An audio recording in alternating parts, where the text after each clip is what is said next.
Hola, buenas noches. Me gustaría preguntar primero, con la primera película, Ujú. eh, ¿cuáles fueron como los retos o algo que nos quieras contar de la tecnología de ese tiempo? Sí, estuvimos comentando este tema cuando estábamos preparando este encuentro, porque mi generación fue la última que hizo películas en celuloide. Y la verdad es que el trabajo con celuloide, sobre todo cuando uno es estudiante, es bastante complejo, porque el celuloide es un material delicado.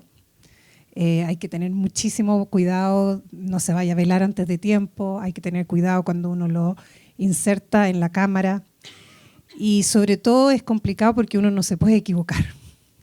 Hay que planear todo muy, muy bien porque uno sabía, como alumno, que el footage, o digamos el material era sumamente escaso. Todo lo que se filmaba se podía repetir 3 veces. La proporción que usábamos los alumnos era 3:1. Entonces, si a la tercera toma tenías que decir, ya, nos tendremos que arreglar con esto. Entonces, todo lo que es preparación era muy, muy riguroso. Y lo peor que te podía pasar es que hubiese un problema en el momento que se estaba cargando el chasis, digamos, donde uno mete la película. Si había algún error y todo, si entraba un poquitito de luz, se velaba. Entonces era un trabajo sumamente delicado. Y en el caso de North of Ojinaga fue un desafío muy grande porque nos trasladamos. Estas son 2 películas de estudiantes, para empezar. Así es que cuando las vi dije, oh my God, ¿por qué hicimos eso? ¿Por qué hicimos esto otro? ¿Qué les va a pasar a ustedes? Se los aseguro. Eh, pero nos trasladamos, fue una locura en realidad, porque nos trasladamos a West Texas, al desierto, conseguimos una casa cerca de Marfa, que es un pueblito, y estuvimos todo el equipo ahí 3 días conviviendo, durmiendo juntos. Y con este material que era tan preciado, ¿no? Era lo más preciado el celuloide. Y el gran problema que hemos tenido, ahora que justamente nosotros nos tocó hasta editar en celuloide, que uno tenía que cortar las tiritas, pegarlas, un trabajo muy delicado. Justamente después de eso se produce el gran salto y se empieza a hacer todo en cámaras digitales y el proceso, nosotros hacíamos en realidad una combinación, filmábamos en celuloide y para estas películas no hicimos el editando vía pegar, sino que se hacía un transfer. Y el proceso de transfer, claro, uno lo agradecía porque de ahí uno podía meterlo a la computadora, al Avid, y hacer la película tal como uno quería y trabajabas rápido y podías equivocarte, pero en el proceso se pierde la calidad. O sea, nunca fue lo mismo cuando uno veía las cosas proyectadas en el celuloide, con esta luz que atraviesa el material y entonces el proceso de transfer, básicamente uno proyecta y grabas la imagen. Entonces, imagínense cómo se pierde, ¿no? Y muchos de nuestros trabajos, hasta el día de hoy, incluyendo mis películas, las que yo dirigí, están en rollos. Y yo llevo algún tiempo tratando de postular a un fondo que podría ser que me pagara las transferencias y poder llevarlos a un formato digital, pero son procesos costosos. Así es que eso es una cosa que en general le cuento también a mis alumnos en Chile, porque me maravillo de la oportunidad que existe en las generaciones actuales, de trabajar primero con la inmediatez, porque cuando uno trabaja en celuloide, no ves, es un salto de fe.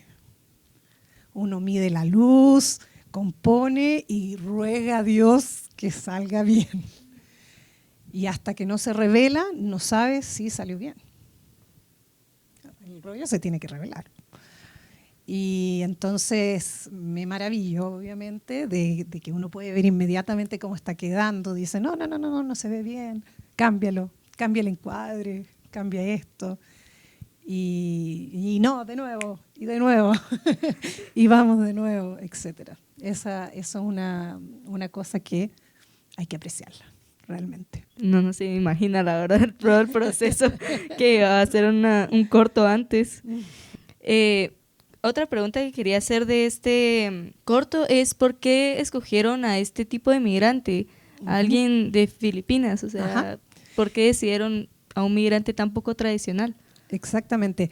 Bueno, una de las cosas interesantes es que viviendo en Austin, uno está a un par de horas de la frontera, así es que estas dos películas se hicieron en Austin.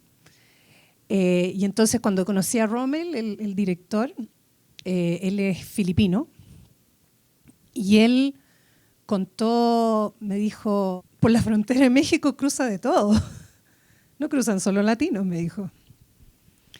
Y en realidad ahí me enteré, o sea, en conversación con Rommel,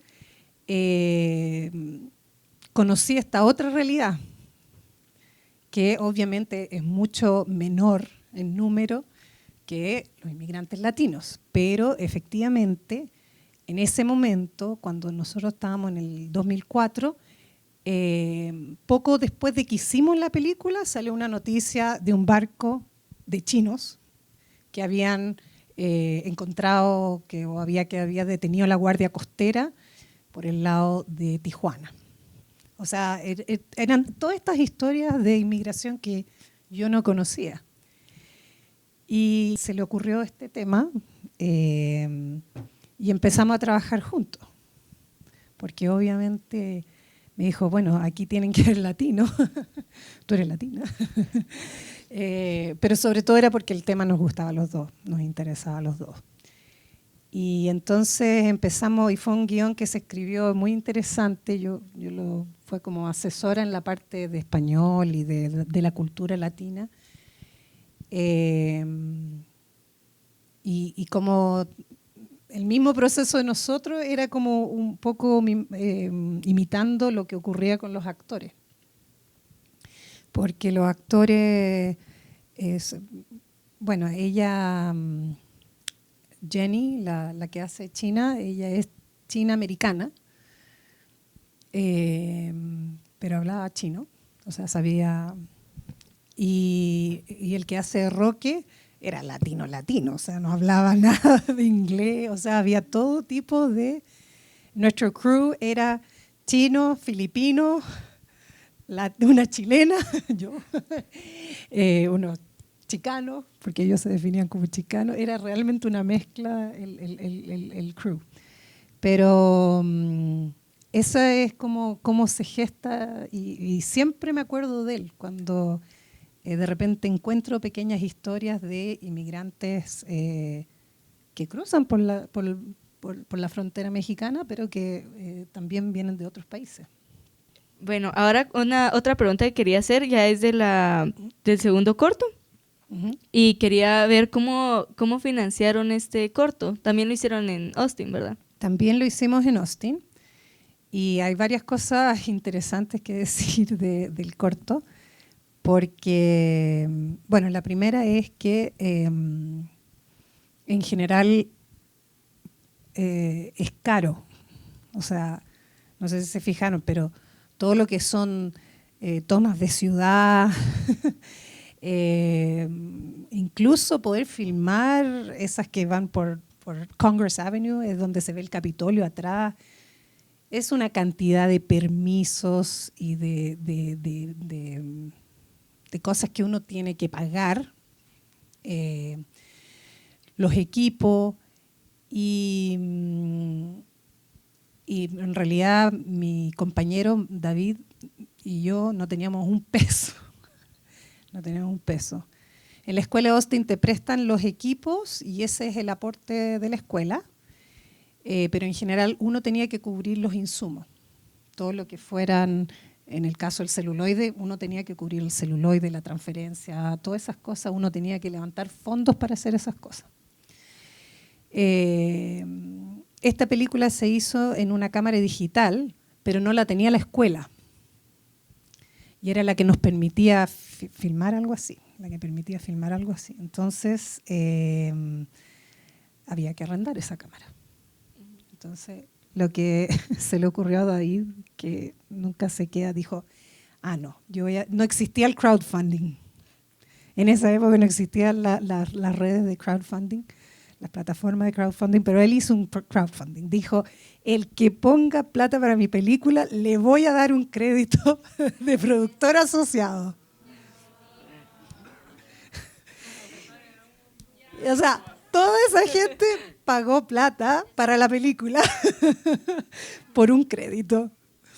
Y es muy divertido porque después cuando salieron las plataformas de crowdfunding aparecían, o sea, este era uno de los métodos. O sea, si tú ponías cierta cantidad de dinero, te ganabas un crédito en la película.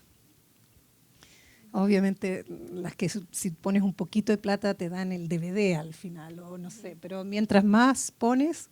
Y una de las cosas que a veces uno puede es poner plata y que te den un crédito. Entonces, eso fue bien interesante. Y claro, como es David, dijo, no, yo prometí que iba a dar un crédito, y lo voy a poner además dije que lo iba a poner al principio, y lo pone al principio, como ustedes lo vieron. Cuando se proyectó, todos los compañeros, porque David iba más abajo que yo, los compañeros dijeron, ¡guau! ¡Guau! ¡Más! ¡Guau! Y él ahí, firme, no, es que yo le debo esto. Yo le debo esto a la gente. Así es que ahí, como estudiante, uno se las tiene que ingeniar. Ese corto, el último que vimos, además tenía otro desafío que les tengo que contar. Porque David, mi compañero, es el que sale, es el chico que se quiere matar, digamos. Y él es así, así como así de dramático. Así me dejaron él es así. Por eso me da mucha risa. Pero él está en silla de ruedas. Sí, a raíz de un accidente que tuvo. Él andaba en moto, un conductor ebrio, lo atropelló y quedó parapléjico. Y ya estaba parapléjico cuando se fue a estudiar cine a Austin. Y esto es un factor muy importante porque él se enfrentó allá a todas las dificultades. Mucha gente lo ve en silla de ruedas y cree que no va a ser capaz, que no tiene suficiente movilidad, que no va a ser rápido, que todo tipo de prejuicios. Y de hecho, sus compañeros, generalmente uno tiene que trabajar en los cortos unos de otros. En el caso de él, sus compañeros no colaboraron en su cortometraje. Y él tuvo que contratar al crew, que fue un costo adicional, digamos. Lo otro que es interesante es que él en ese minuto decía, si no hago yo roles, a él siempre le gustó la actuación. Y pensó que después de su accidente no iba a poder realmente realizar este sueño. Y de ahí se propuso de que en todas sus películas él iba a crear roles que pudiera ser una persona en silla de ruedas. Y eso se cumple hasta el día de hoy. En la película que vamos a estrenar en octubre, el 24 de octubre, tenemos nuestro personaje en silla de ruedas y hemos sido fieles a esa... Yo estoy muy firme en eso también con él y como guionista me preocupo siempre de un personaje discapacitado. Así es que es una cosa bien interesante. Y es por eso que toda la película, digamos, se hace para que pueda él actuar. Y así se fue dando, así se fue desarrollando la idea qué podía ser, en fin. ¿Y como con qué retos te encuentras al hacer personajes con discapacidades? Porque también hablando como de locación y todas estas cosas que muchas veces no tienen accesos, Sí. accesos para las personas discapacitadas, entonces, no sé. Bueno, en el caso de esto fue hace mucho tiempo. Con David seguimos trabajando juntos. Él dirige y yo trabajo en los guiones. Y hasta ahora juntos tenemos 2 series en desarrollo. Un largometraje que se estrena y otro largometraje que viene en preproducción. Y son todos súper complicados. Yo le digo, pero David, ¿por qué te gusta meterte en lío? Sí. Pero él es bien, yo creo que tiene mucha energía. Él dice, Lore, es que ¿qué hago con esta energía que tengo? Si no puedo caminar, tengo que vertirla en alguna parte. Y entonces hay que irselas arreglando. Y entonces, por ejemplo, en Pacto de Fuga, que ocurre en una cárcel y tiene muchísima acción y todo, una buena parte fue construir los sets de manera que fueran accesibles. O sea, se tuvo que hacer todo para poder, hubo que buscar locaciones con otro ojo, para que pudiera entrar David sin dificultades. Hubo que adaptar en algunos casos. Y bueno, en un set, arreglar el set para adecuar. Entonces, a veces el tema de la discapacidad, a veces entra en Pacto de Fuga, tiene que ver con una cosa, es un personaje que está en silla de ruedas, pero que es muy importante porque es una película sobre la libertad. Son prisioneros políticos que se escapan. Es una historia real que ocurrió en Chile.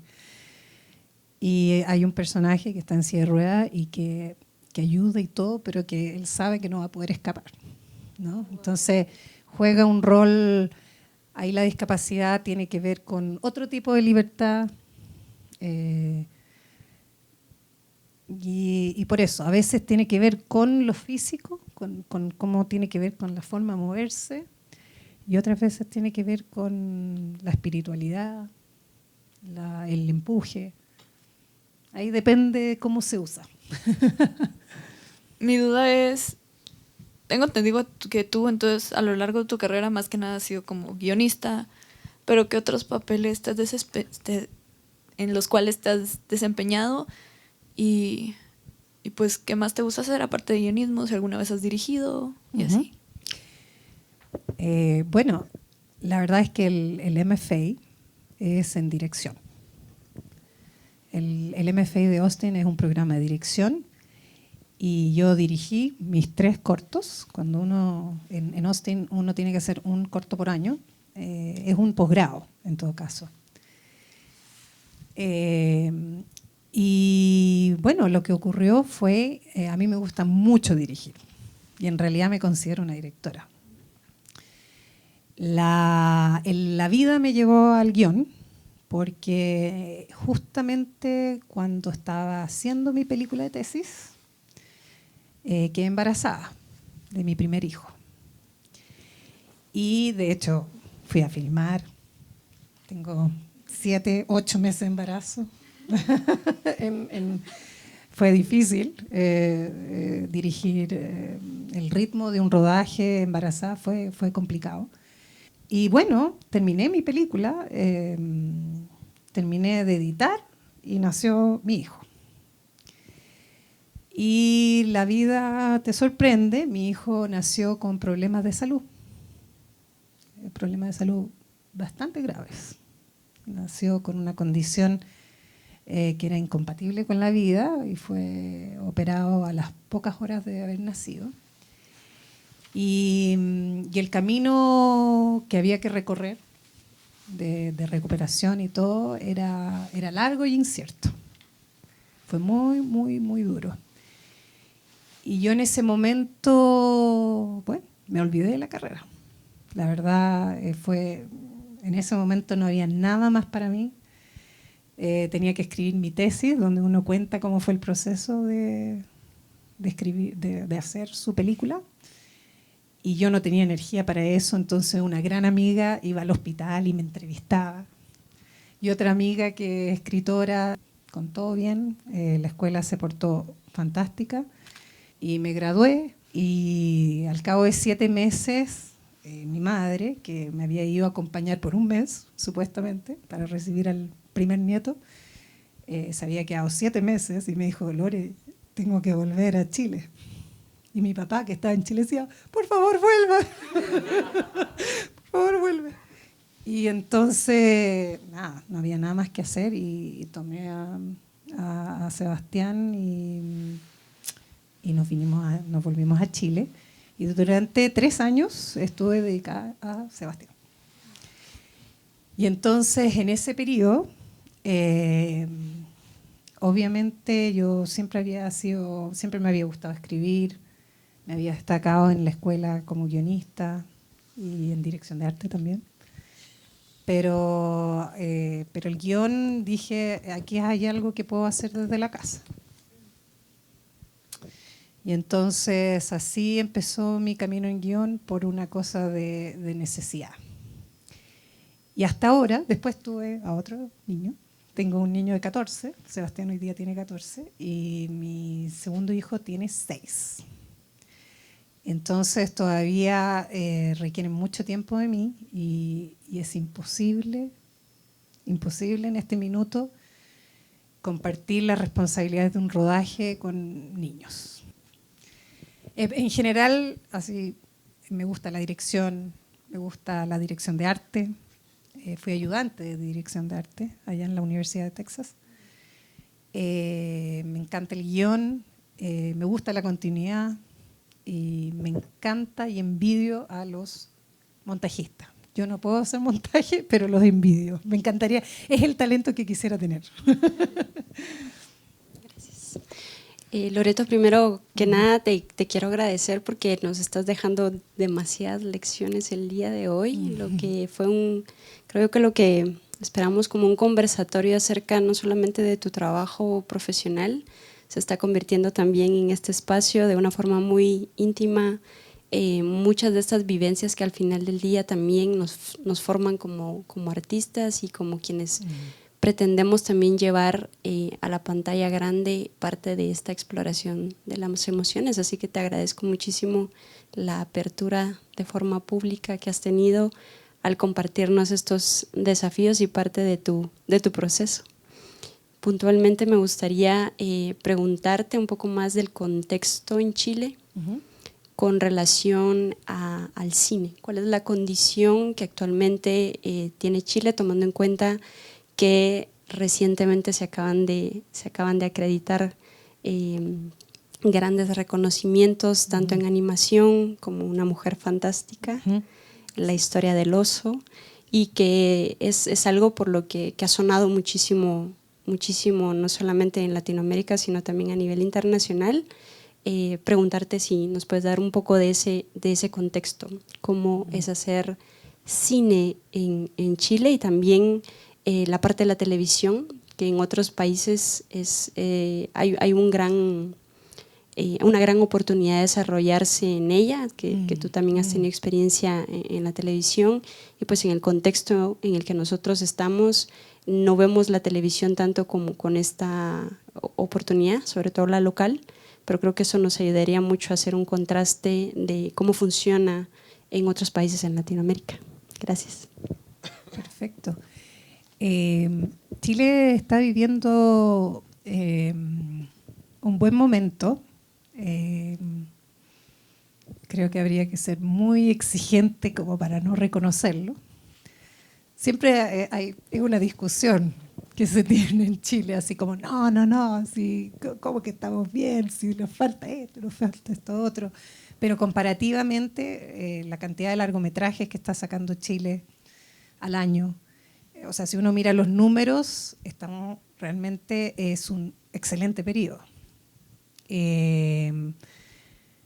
Algo bueno que hay en Chile es que existen los fondos, algunos de los fondos que tú mencionaste, existen fondos estatales que antes podían cubrir una buena parte de una producción ambiciosa, por ejemplo, pero hoy en día que los costos de postproducción han subido muchísimo, ya los fondos estatales no alcanzan a cubrir la producción de una película, por ejemplo.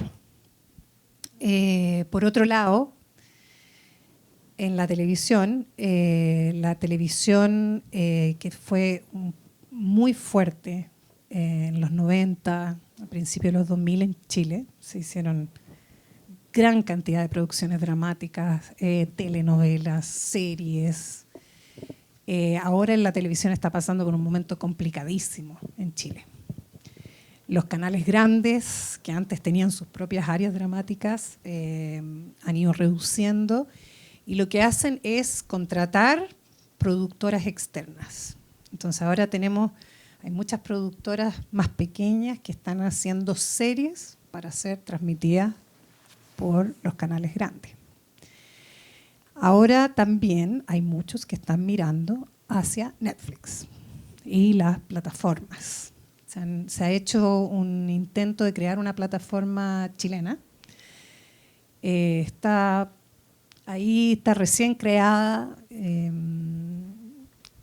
Quedan dudas de cómo le va a ir. Y si va a haber suficiente material o interés solo con producciones chilenas. Pero hay muchos, incluyéndonos nosotros, que obviamente estamos considerando la posibilidad de hacer series para algo como Netflix, ¿no? Esa es una ambición que casi todos tienen. Hay algunas productoras que han logrado dar el salto. Sobre todo las productoras Fábula, que fue la que hizo primeramente No, que fue la primera película chilena en ser nominada a un Oscar. Esa es Fábula, de los hermanos Larraín, y la productora de La historia de un oso. Son productoras que ya están empezando, algunas se trasladaron físicamente a Los Ángeles y que ahora trabajan entre Chile y Los Ángeles. Y ese es como el sueño de todas las productoras, que una vez que tú llegues a cierto nivel, poder tener esta figura, ¿no? Donde uno puede producir cosas en Estados Unidos y también traer gente a producir en Chile. Entonces, en ese sentido, Fábula lleva la delantera, porque ellos, por ejemplo, Pablo Larraín dirigió Jackie. Jackie, la de Jackie on Oasis. No es una película de él, pero lo contrataron para dirigirla. Entonces, ese es un trabajo netamente de Hollywood, con Natalie Portman. Pero al mismo tiempo, en Chile han traído producciones a filmar a Chile.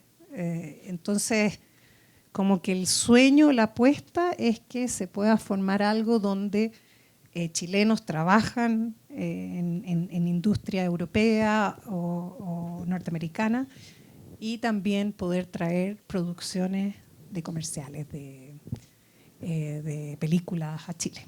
Nosotros como artistas por nuestro lado nos hemos ido organizando, que es otra cosa interesante, a hacer una asociación de directores, hacer una asociación de productores, asociación de guionistas y poder trabajar en conjunto. Entonces, por ejemplo, ahora se está formando la asociación de guionistas y ahora todos los guionistas chilenos, van a poder inscribirse en un directorio que va a ayudar a que se realicen los pagos a guionistas. O sea, que cada vez que tu película se vea en cierta parte y todo, tú recibas una parte de los ingresos y todo. Y para eso hubo que organizarse. Ha sido, pero, un proceso larguísimo y recién se está empezando a materializar. Pero eso, así se va haciendo industria, digamos. Pero no se podría hablar de que hay una industria todavía. Para que sea industria, o sea, realmente para tener industria, tú tienes que poder producir como país distintos tipos de productos.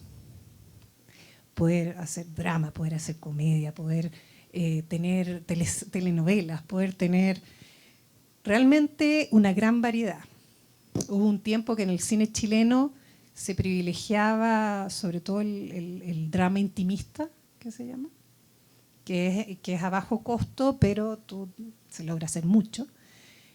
Y yo creo que algo interesante que va a ocurrir con Pacto de Fuga, y vamos a ver qué pasa, es que es la primera vez que en la industria chilena se hace una película así de un thriller de acción, con un número de extra.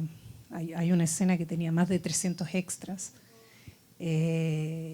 con una producción muy, muy cara para Chile, en que se levantaron fondos mixtos. Es un tema que quedará para otro momento, pero lo interesante es que vamos a ver qué pasa con esta idea, o sea, con esta película que es, sobre todo, es una película de acción, de mucha acción. Así que vamos a ver cómo reacciona el público chileno. Como pues nos has mencionado en clase y también en la masterclass que vas a dar, que es que aparte vas a hablar especialmente de los pitches. Entonces te quería preguntar, que digamos con respecto a géneros menos comunes como sci-fi, fantasía, que no son tan fáciles de vender como horror, por ejemplo, que horror es mucho más fácil y es mucho más barato de hacer también, etc. Como guionista, ¿cuál es el approach que tú tienes o que los consejos que podrías dar cuando estás dando un pitch de una película poco convencional como que mucha acción o fantasía, sci-fi, todo esto? Sí, tenemos un proyecto que es una de las series que estamos produciendo, que es una serie de ciencia ficción. Y ganamos el Fondo Corfo, que sirve para desarrollarlo, o sea, hacer el guión, y para hacer el trailer. Y ahora la alternativa son los inversionistas privados. Y en el fondo solo estamos esperando que nos vaya bien con Pacto de Fuga, esa es la apuesta, y que los inversionistas de Pacto de Fuga se queden tranquilos y contentos y digan, no era tan terrible, y entonces que se animen para nuestra serie o película, no sabemos finalmente con cuál nos vamos a quedar, que es de ciencia ficción. Pero hay que decir que es complicado en la América Latina y es muy difícil de convencer. En el caso chileno, estoy tratando de pensar una película de ciencia ficción y no se me ocurre en este momento. Sí se me ocurren un par de terror. Y tú tienes razón, es más fácil vender el terror que la ciencia ficción.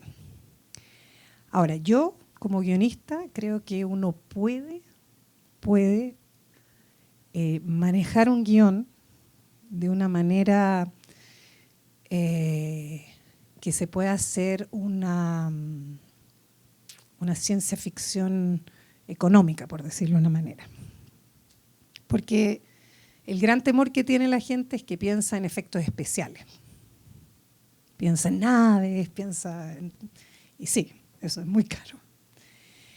Pero uno podría buscar historias que ocurren en el futuro, donde el foco no es el entorno, sino que el foco es el dilema humano del futuro. Y ahí puedes entrar a trabajar en otra... Yo creo que ahí se puede hacer algo. Estoy pensando por ejemplo, hay un ruso, Tarkovsky, que hizo ciencia ficción hace mucho tiempo, y es una ciencia ficción, tiene dos películas que se me ocurren ahora. Una se llama Solaris, que después se hizo un remake en Hollywood con George Clooney. Y tiene otra que se llama Stalker. Son ambas películas de los 80. Y están hechos, son ciencia ficción, pero están hechos con algunos elementos, casi prácticamente ningún efecto especial. Pero ocurren en el futuro y uno se lo cree, pero están centrados en el drama humano, no en la espectacularidad del entorno. Entonces hay que ver qué tipo de ciencia ficción hacemos. Ahora, otra cosa interesante es que a mí me tocó hacer mi práctica con Richard Linklater, que quizá algunos de ustedes lo pueden conocer por Boyhood. No sé si vieron la película Boyhood. Antes del amanecer, Escuela de Rock. Y con él, cuando hice la práctica en la productora, estaban haciendo una película que se llama Una mirada en la oscuridad, A Scanner Darkly, en inglés. Y es una película de ciencia ficción que Richard dijo, vamos a hacer esto con una especie de animación.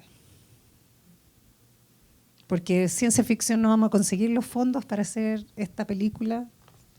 Es el mismo escritor de Blade Runner. Está basado en un cuento de Philip Dick, A Scanner Darkly. Entonces imagínense un Blade Runner, o sea, no vamos a poder hacer un Blade Runner, pero si lo hacemos animado, y él hace esta película con Keanu Reeves, Robert Downey Jr., Winona Ryder. La grabaron en una cámara digital, o sea, los actores hicieron las escenas y después crearon un software con un animador de Austin también. Crearon un software para literalmente pintar arriba de los actores. Entonces tiene un efecto, es bien curioso el efecto de la película. Se la recomiendo si es que pueden verla. Creo que está en Netflix. Entonces es muy interesante porque está pintado, y entonces todo lo que es de ciencia ficción y que habría que construir los sets y todo, nada, lo hacían en el garage y después pintaban las cosas. Está todo animado, digamos. Y así se hizo una película de ciencia ficción a costo bastante menor. Igual fue un trabajo el tema de la animación, olvídense, se necesitaron como 26 animadores para esa película. Pero resolvieron el problema de esa forma. Entonces existen soluciones, pero yo, así como guionista, siempre recomiendo no huir de las películas de ciencia ficción, porque son muy interesantes, sino que buscar la forma de hacerlo centrado en la pregunta, ese dilema, esa pregunta sobre el futuro, centrarla en eso, y no en el entorno, en lo de...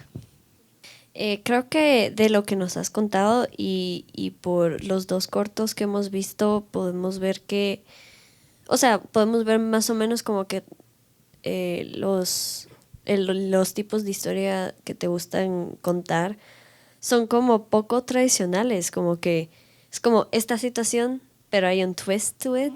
O sea, es como que este chavo que está como going through a breakup, pero lo asaltan y entonces termina teniendo esto. O este grupo de migrantes que quieren cruzar a México, pero hay una china. Hay problema de idioma.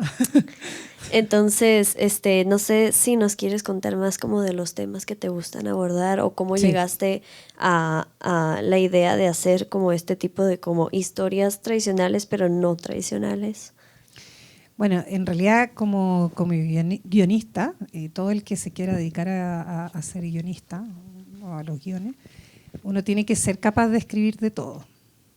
A mí me han contratado, a veces escribo mis cosas, escribo cosas con David, pero también me han contratado y me han dicho, mira, quiero esto, y Y a todo le busco, tú tienes razón en que siempre busco una forma de meter algún tema que me parece de interés. Y los temas que a mí me interesa la diferencia, me interesa el tema de ser diferente por distintas razones, por raza, por físico, me interesa el tema de la inmigración, porque creo que va a ser el tema del futuro. O sea, es algo que nos va a acompañar.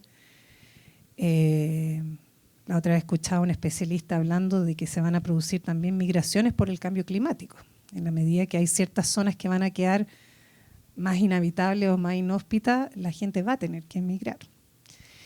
Y yo diría que el otro tema es el tema de la mujer. El tema de la mujer. O sea, Bajo Relieve, que es una de las películas que gané fondos para escribir, es un proyecto mío.